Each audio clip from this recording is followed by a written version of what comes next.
welcome back to yet another episode from SlashFic. We are now on 23 out of 53 or something. Anyway, we're all paying for the sins of our ancestors. Just so you know, I'm no longer going to be editing down the episodes, so, yeah. You feel free to skip through whatever you feel is irrelevant to the plot. Mainly Mike's ancestors. As I look at Riley, all humbled by fear, I feel anger. How are you feeling, Riley? I can barely breathe. She scans my body for any traces of injury. Instinctively, I cross my arms over my chest. She doesn't need to see darkness consuming us. Oh yes, because we're still obsessed. Well, not obsessed. A demon's obsessed with us.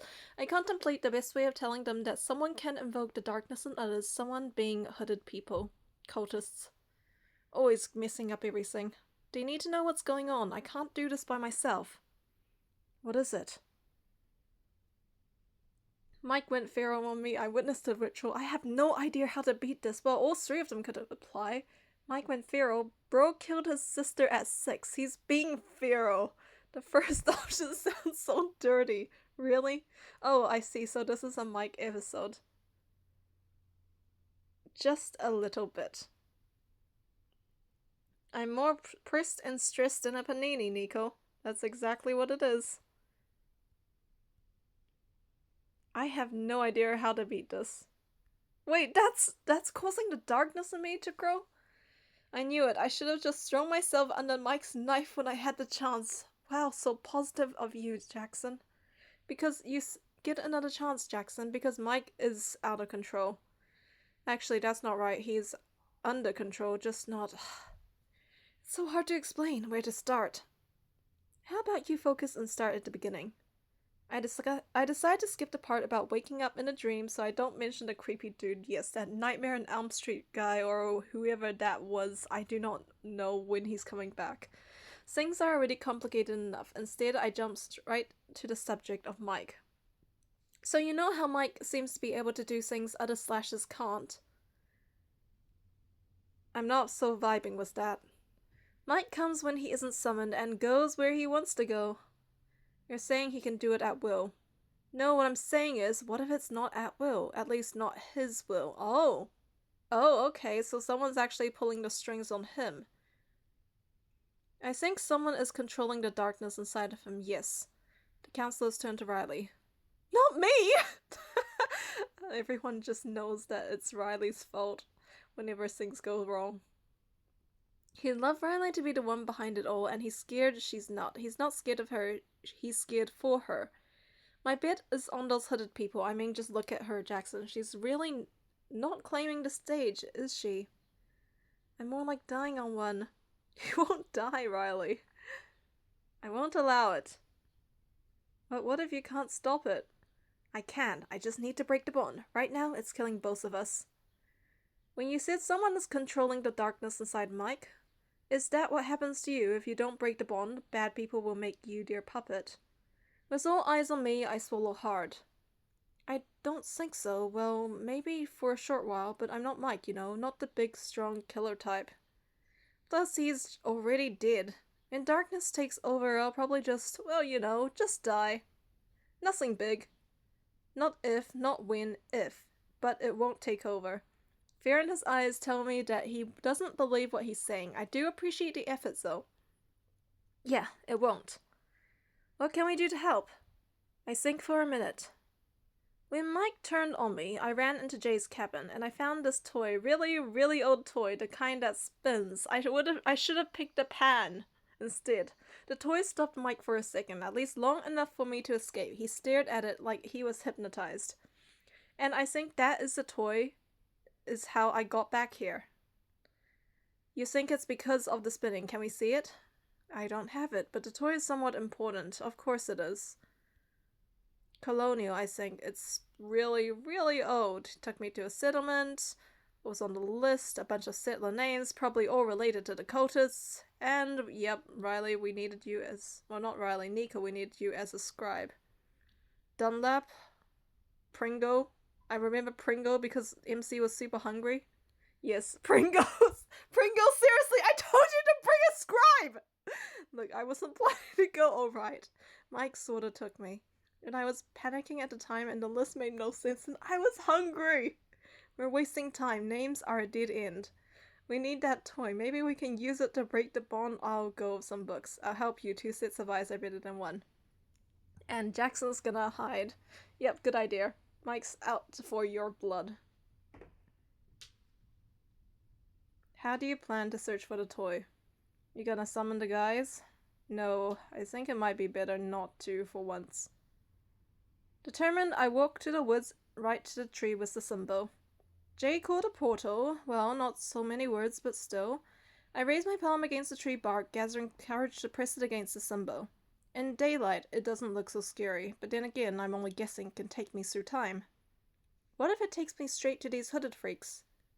Oh, hey, I have no idea where he came from, but it's Mike. He pulls the knife on me with no hesitation. How are you at 6 darkness already? I kept it at 1, oh my god. Same, I'm at 2, I'm at 7. Wait, are we going to die if we're really close to, like, increasing the darkness? I have no idea. Pulling off the knife towards us is sadly his usual behavior. I totally agree. Trick him, what am I gonna do? Throw a stick and run the other way? What is he, a dog? Yeah, maybe he'll run towards it. Allowing he does have a wolf symbol on his mask. Sure, let's see how we trick him. I look over his shoulder and widen my eyes, pretending someone is behind him. Look, Mike, it's Jackson! His lip twitches at my attempt at tricking him, obviously an insult, but he shuffles his way uncertain. And to my surprise, he glances over his shoulder long enough for me to touch the symbol. I was hoping for a colonial toy store, instead I find myself a huge library. This isn't your ordinary public library, though. I approach the window and look outside. I let out a whistle as I see a large garden, landscaped to perfection. So, a mansion. Oh yes, lots of fancy books. Let's see if there's any special editions here. You can sell it on the black market. Grimoire of the Elite, Eternal Authority, Bloodlines of Power. They all look very, they look very, I don't know. Yeah, we don't know if the darkness is going to be able to kill you. Yeah, well, you know what? Grimoires of the Elite. You gotta be fucking kidding me. What kind of book is Grimoire of the Elite? Secrets of the Modern Sorcerer. Is this a smutty book? It could be. Not the kind opera would promote. I know for much. Always the damn ruling elite. Frustrated, I decide to skip the rest of the section, self-help for entitled billionaires. But, as I push the book back into its place, a paper falls out. I pick it up and scan its contents. It's titled The Dark Agenda. Not really hiding it, I see. I better memorize this or Nika will kill me because of the Pringles! We have witnessed the subtle seepage of a malevolence into the heart of an adult man. Okay, so some dude is about to have their teenage angst in their adult time? I don't know. The man has become a vessel of aggression, responding to provocation with extreme violence. Called it. Freaking called it. I skipped the next part, explaining how this adult behaved, but at the bottom of the page, I find even more disturbing words. When seated in the womb, the evil alters the very essence of life. Oh my gosh, we need to get into, like, eugenics at this point. Not let evil reproduce.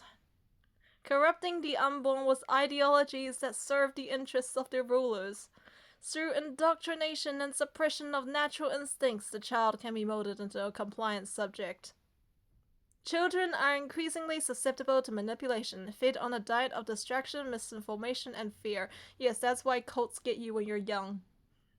Holy shit, this is vile! I'm too scared to turn a page, and guess what?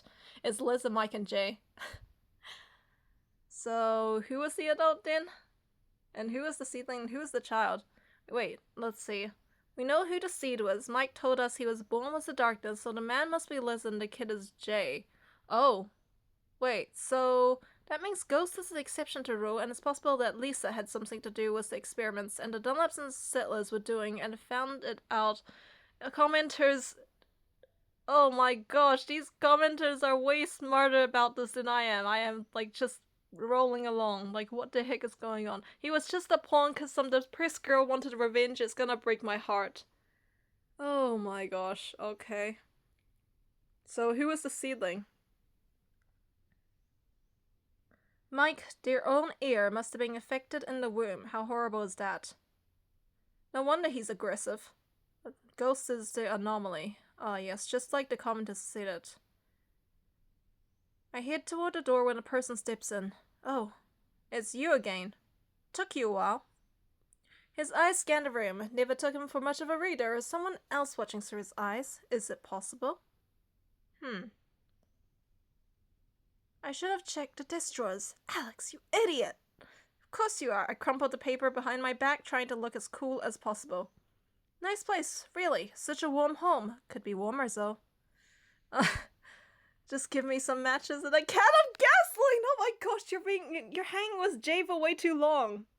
Once he decides the place is intact, he raises his knife and starts walking towards me. Wait! To my surprise, he stops. Now, when I know what kind of touch gets you going verbally, I mean, wait, are we going to seduce him to get him to stop about that? Oh, we're actually going for a debate? No, we're not.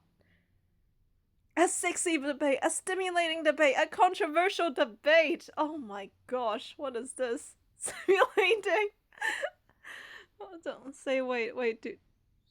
Don't say wait. Instead they say wait, they don't love you like how I do. Okay, let's go with this. Instead of slicing me, he moves his knife to the back of his head, scratching it. I tuck... Okay, never mind.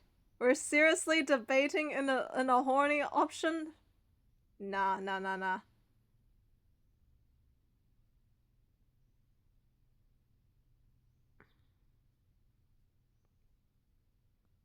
You gotta wait payday, Mikey. I only have $13 a whole week to get through. Sheesh. I ride the door over Mike's shoulder, my brain doing the calculations of the quickest and fastest route out of the room. And I bolt, and oh, look at that, all the lights are on us. Wow, looks like someone's been using this place. I don't know who's more surprised by my escape, Mike or myself. I run down the long hallway as I burst into a massive dining room. I stop to catch my breath. I hold my knees, breathing deeply. When I finally straighten up, I realize there's a huge portrait of a couple hanging on the dining room door. The woman is sitting in a chair, dressed in red. Behind her stands a guy dressed in black, holding his hand on her shoulder. No kid in the picture. Maybe she's pregnant? And a D logo everywhere. Dunlaps.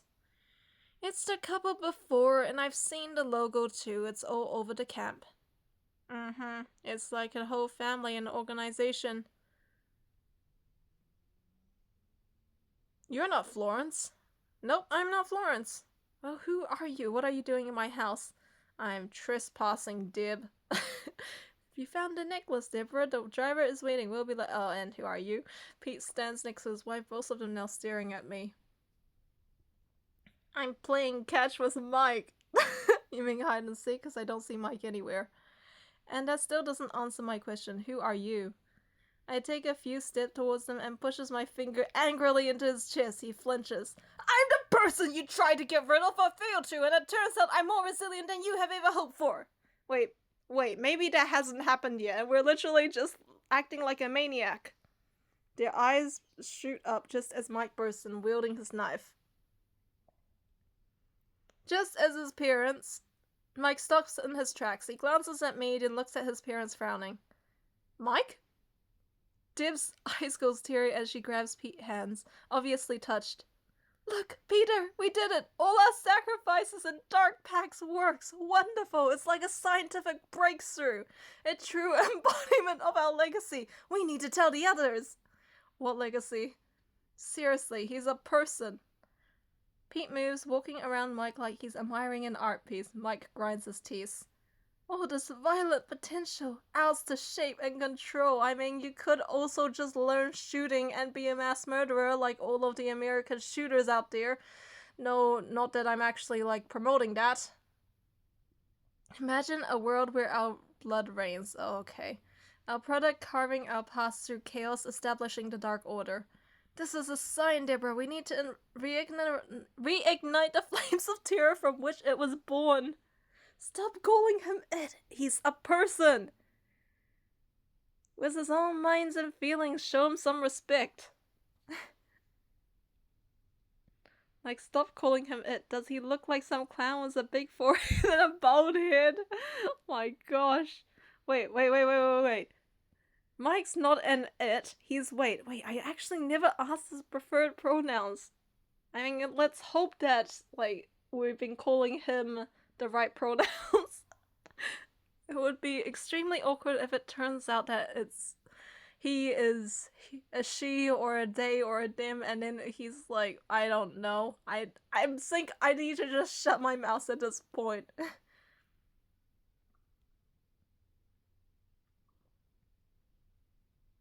My stomach churns. Wait, it was them all along? For how they acted in the woods, for what they did to Mike, for having a huge-ass painting of themselves in here. I hate their smug faces, and I hate how evil they are. They deserve to suffer. You don't know what we've been through to succeed. This is our legacy. We couldn't be more proud. He does this ta-da thing with his hands, like he's showing off a bust of himself, not his own son, and he grins. He fucking grins at me, not even meeting Mike's eyes. Instead, he looks at Deb again. Our future is bright. No, it isn't. It's full of darkness. Feed... How dare you! How dare you end up, like, pay-gating me my option to punch him? This is the only time where I actually wanted to use the hearts!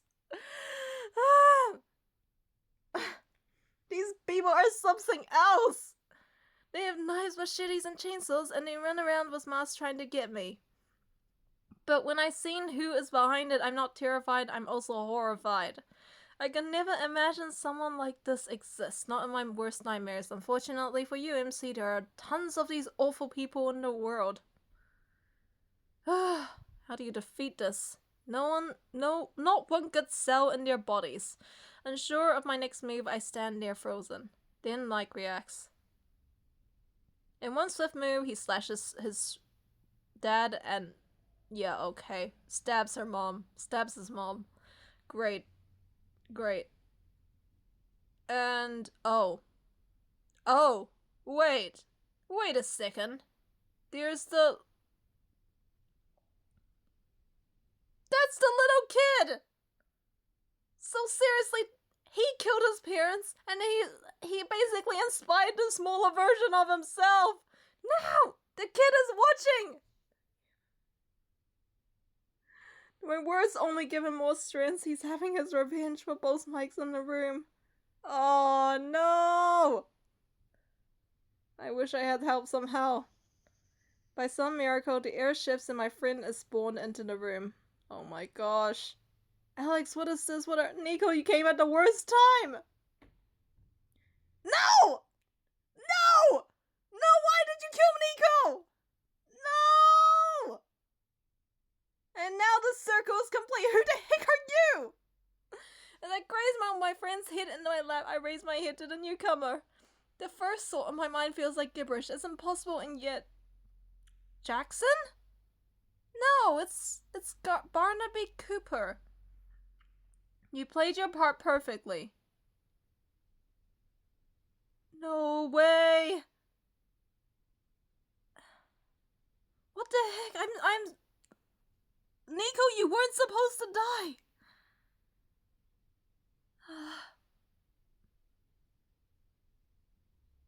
I'll leave you to it. I never did like watching the dying part.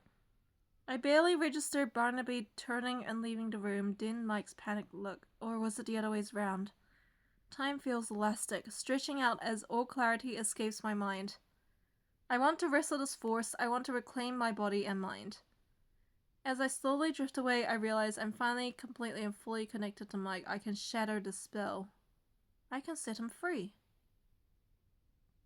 Seriously? Seriously? Dying in order to set him free is a sacrifice I would take over and over. He has been through far too much and deserves to live a life free from his parents and their control completely. If I must die to set him free, then so be it. If anyone had Damien killed in Jay's earlier episode here, who did he get stabbed? Nico. Yup, it was Nico. So in other words, one of my friends were going to die either way. I take a deep breath thinking of that tiny Mike watching the slaughter. What would that Mike have been if he was allowed to just grow up? Just exist without some monstrous destiny someone else chose for him. I know the answer, don't I? I've seen it in the edges of his brutality. Every moment he surprised me with tenderness.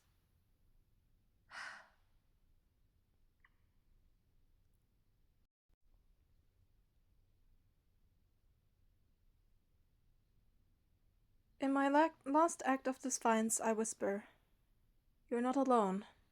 I won't let this be the end of you. You have always been your own person. They tried to make you believe you belonged to them. But your destiny was your own." His eyes widened at my words. Nothing happened. The despair threatened to take over me. I was so sure I could save him, and then... There's a shift. I see it in his yes. I see it in his posture, like he just got a hold of his own body.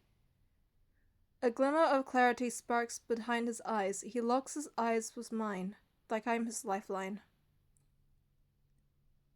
I envision everything he could be. The little boy, if only the world wasn't so cruel to him. The darkness starts to dissolve, but not only in Mike.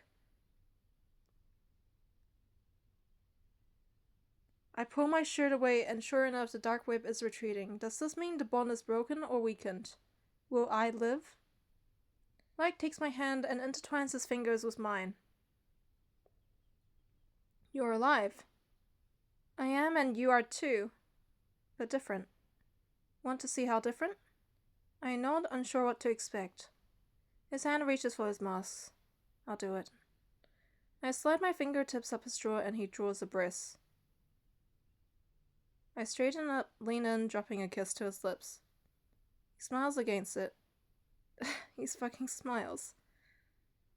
Wait. So, okay. Well, I guess this is what he looks like. They used to make me weird, even when I was young. They said after what I did, the world would be afraid of me. This was the only way. But they were still afraid. I thought you might be too. Afraid you're just a regular dude. He averts his gaze as blush spreads across his cheeks. Undeadly.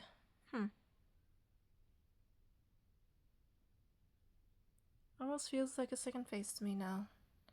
But maybe over time I could get used to showing this face too. I like that. He takes a deep breath and speaks. I have to tell you something, it's important. Listen carefully. I'm all ears. Against my will, I fly back through time and space, and now I'm back to the camp. What the hell? I may have done a thing. In shock, I look at the couch. Nico lying in the bed, their wound gone, but they still look bad, their whole body convulsing. She's alive! She's alive! Oh my gosh, Damien is right. Damien! Oh my gosh, he's back too? No way! What did you do? What did you do? Oh! Oh my gosh, oh my gosh. I'll see you guys next week. I'm so ready to see what's going on.